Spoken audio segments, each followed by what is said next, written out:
اعوذ باللہ من الشیطان الرجیم بسم اللہ الرحمن الرحیم۔ السلام علیکم مائی ڈیئر اسٹوڈنٹ۔ مطالعہ اسلام جماعت چہارم، اپنی کتاب نکال لیں اور اپنی پینسل اپنے ہاتھوں میں لے لیں۔ آج ہم سبق نمبر 1 کی پڑھائی کریں گے۔ آج کی تاریخ اس میں منشن کر دیں 25 جون 2020۔ باب اول عقائد اسلام، سبق نمبر 1، ایمان اور ارکان ایمان۔ ایمان کے معنی اور مفہوم۔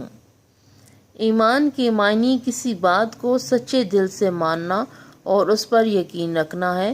پیارے نبی حضرت محمد صلی اللہ علیہ وآلہ وسلم نے ہمیں چند چیزوں پر ایمان لانے کا حکم دیا ہے، ان کو ارکان ایمان کہتے ہیں۔ ان کے نام یہ ہیں: نمبر 1، اللہ پر ایمان۔ نمبر 2، فرشتوں پر ایمان۔ نمبر 3، الہامی کتابوں پر ایمان۔ نمبر 4، رسولوں پر ایمان۔ نمبر 5، آخرت پر ایمان۔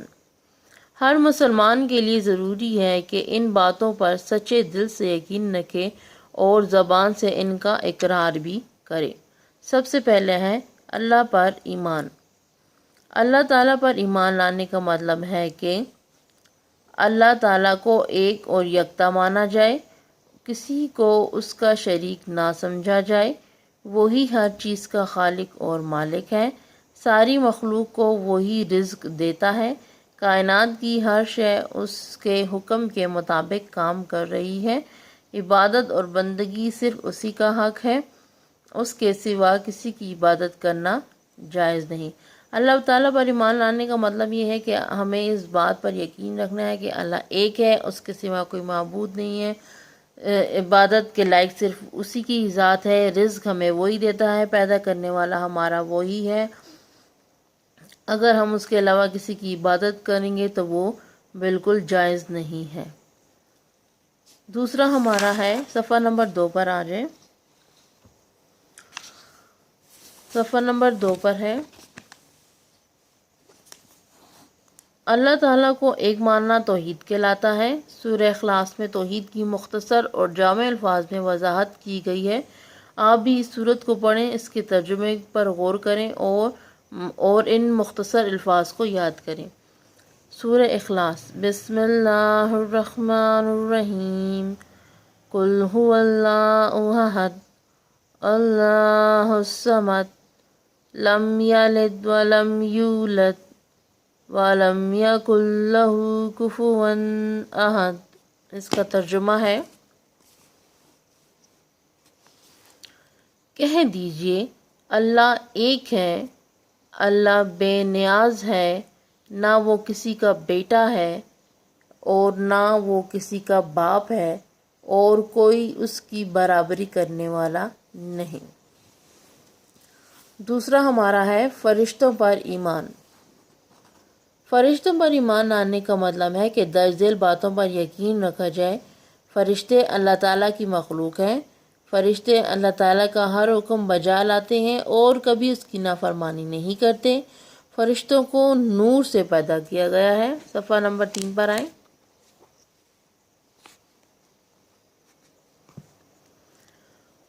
فرشتوں کی تعداد بہت زیادہ ہے، مگر ان میں سے 4 مشہور ہیں۔ ان کے نام اور کام درج ذیل ہیں۔ سب سے پہلے ہیں حضرت جبرائیل علیہ السلام۔ یہ فرشتوں کے سردار ہیں۔ یہ انبیاء علیہ السلام کے پاس وحی لایا کرتے تھے۔ میکائیل علیہ السلام، یہ بارش، ہوا اور رزق کی فراہمی کے امور انجام دیتے ہیں۔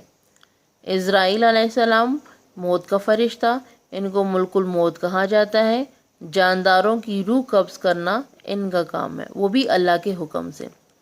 اسرافیل علیہ السلام، ان کے ذمے قیامت کے دن سور پھونکنا ہے۔ جب یہ اللہ تعالیٰ کے حکم سے سور پھونکیں گے تو قیامت برپا ہو جائے گی۔ اس کے بعد نمبر 3 ہے، الہامی کتابوں پر ایمان۔ الہامی کتابوں یعنی اللہ تعالیٰ کی جو آسمانی کتابیں، جو قرآن پاک سے پہلے بھی کتابیں نازل ہو چکی ہیں، ان پر بھی ایمان رکھنا۔ اللہ تعالیٰ نے انسانوں کی ہدایت اور رہنمائی کے لیے بہت سی کتابیں اور صحیفے نازل فرمائے۔ اللہ تعالیٰ کی ان نازل کردہ کتابوں کو الہامی کتابیں بھی کہا جاتا ہے۔ الہامی کتابوں پر ایمان لانے سے مراد درج ذیل باتوں پر یقین رکھنا ہے۔ تمام الہامی کتابیں سچی ہیں، مثلاً تورات، زبور اور قرآن مجید۔ قرآن مجید آخری الہامی کتاب ہے۔ آسمانوں سے نزول وحی کا سلسلہ ختم ہونے کی وجہ سے اب کوئی دوسری کتاب نازل نہیں ہوگی۔ پہلی نازل شدہ کتابوں کی تمام تعلیمات قرآن مجید میں شامل ہیں۔ قرآن مجید ان سب کتابوں کی تصدیق کرتا ہے، اس لیے اب صرف قرآن مجید کی تعلیمات ہی کافی ہیں۔ صفحہ نمبر 4 پر آ جائیں۔ رسولوں پر ایمان۔ جیسے کہ آپ جانتے ہیں کہ اللہ تعالیٰ نے تقریباً 1,24,000 پیغمبر بھیجے ہیں، تو ہمیں ہمارے آخری نبی حضرت محمد صلی اللہ علیہ وآلہ وسلم ہیں، ہمیں ان پر ایمان رکھنے کے ساتھ ساتھ باقی رسولوں پر بھی ایمان رکھنا چاہیے۔ اللہ تعالیٰ نے انسانوں کی ہدایت کے لیے بہت سے نبی اور رسول بھیجے، ان سب نے انسانوں تک اللہ تعالیٰ کا پیغام پہنچایا اور ان کو اسلام کے مطابق زندگی بسر کرنے کا طریقہ سکھایا۔ ان تمام نبیوں اور رسولوں پر ایمان لانا ضروری ہے۔ رسولوں پر ایمان لانے کا مطلب ہے کہ اس بات پر یقین رکھا جائے کہ تمام نبی اور رسول اللہ کی طرف سے بھیجے گئے ہیں، یہ سب نبی اور رسول سچے ہیں، تمام نبی اور رسول انسان تھے، ان سب نے لوگوں کو اللہ تعالیٰ کی بندگی کی طرف بلایا۔ حضرت محمد صلی اللہ علیہ وآلہ وسلم اللہ تعالیٰ کے آخری نبی ہیں اور آپ کے بعد کوئی نبی نہیں آئے گا۔ آخری ہمارا پوائنٹ ہے آخرت کے دن پر ایمان۔ آخرت پر ایمان لانے کا مطلب ہے کہ اس بات پر یقین رکھا جائے کہ ہماری موجودہ زندگی عارضی ہے۔ عارضی ہے مطلب ختم ہو جائے گی۔ ایک دن ایسا آنے والا ہے جب دنیا کی ہر چیز ختم ہو جائے گی۔ اس دن کو آخرت کا دن کہا جاتا ہے۔ اس دن اللہ تعالیٰ انسانوں کو دوبارہ زندہ کرے گا اور ان سے دنیا میں بسر کی ہوئی زندگی کا حساب لے گا، ان کے اعمال کا وزن کرے گا۔ جن لوگوں کے اچھے اعمال کا وزن زیادہ ہوگا وہ کامیاب ٹھہریں گے، ان کو انعام میں جنت ملے گی جہاں ان کو ہر نعمت اور ہر خوشی میسر ہوگی۔